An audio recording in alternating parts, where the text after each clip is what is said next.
அஸ்ஸலாமு அலைக்கும். Hi friends. Gongura chicken, Andhra style gongura chicken ஈஸியான மெத்தடில் எப்படி செய்கிறதுன்னு பார்க்கலாம். இதை நம்ம ஊர் சைடு புளிச்சக்கீரைன்னு சொல்லுவாங்க. இந்த புளிச்சக்கீரையில் அந்த சிக்கன் போட்டு செஞ்சு சாப்பிடும்போது நல்லா புளிப்பு காரத்தோட சூப்பராக இருக்கும். நீங்கள் ஒரு தடவை செஞ்சு பாருங்கள்.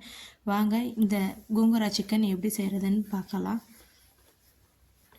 அதுக்கு ஃபஸ்ட்டு நான் குக்கரில் தான் இன்றைக்கி பண்ண போகிறேன். குக்கரில் தேவையான அளவு எண்ணெய் சேர்த்துக்கிட்டேன்.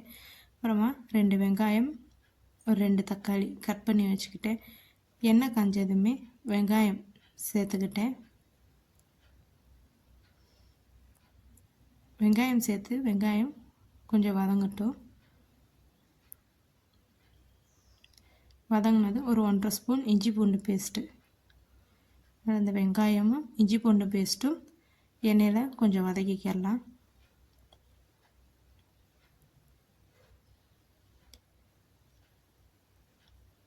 நல்லா பச்சை வாசம் போகிறதுக்கு நல்லா கொஞ்சம் பொறுமையாக வதக்கிக்கலாம். அடுத்தது நம்ம காரத்துக்கு தகுந்த மாதிரி மிளகாத்தூள் சேர்த்துக்கலாம். நான் ஒரு 1.5 ஸ்பூன் மிளகாத்தூள் சேர்த்துருக்கேன்.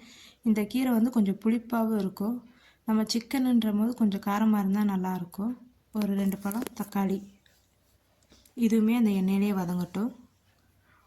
வெங்காயம், இஞ்சி பூண்டு, மிளகாத்தூள், தக்காளி எல்லாம் போட்டோம்னா நல்லா வதங்கட்டும். கொஞ்சமாக மஞ்சத்தூள் சேர்த்து நல்லா வதக்கிக்கலாம். இப்போ தேவையான அளவு உப்பு சேர்த்துட்டு கொஞ்சம் எண்ணெய் பிரிஞ்சு வரதுக்கு நல்லா வதக்கிக்கலாம். வதக்குனதுக்கப்புறமா சிக்கன் கழுவி வச்சுருக்க சிக்கனையும் சேர்த்து நல்லா வதக்கிக்கலாம். இந்த சிக்கனும் கொஞ்சம் நல்லா வதங்கட்டும். ஒரு 5 நிமிஷம் நல்லா வதங்கினதுக்கப்புறமா இதுக்கு கொஞ்சம் போல் தண்ணி சேர்த்து இந்த சிக்கனை மட்டும் ஒரே ஒரு விசில் மட்டும் விட்டு ஆஃப் பண்ணிக்கலாம். ஒரு விசில் இல்லைனா 2 விசில் விட்டு ஆஃப் பண்ணிக்கலாம். எண்ணெய் பிரிஞ்சு வந்துருச்சு சிக்கனு. இப்போ கொஞ்சம் போல் தண்ணி சேர்த்து ஒரு 2 விசில் விட்டு ஆஃப் பண்ணிக்கலாம்.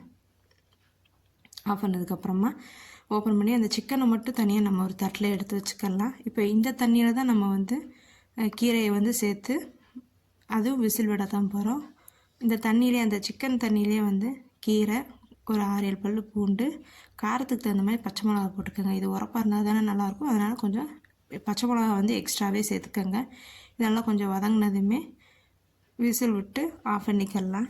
ஒரு 2 விசில் விட்டு இதே ஆஃப் பண்ணிவிட்டு உப்பு போட்டு பருப்பு மத்து வச்சு நல்லா மசிச்சுக்கலாம். இல்லைன்னா மிக்ஸி ஜாரில் கூட போட்டு கொஞ்சம் குறப்பாக அரைச்சிக்கோங்க.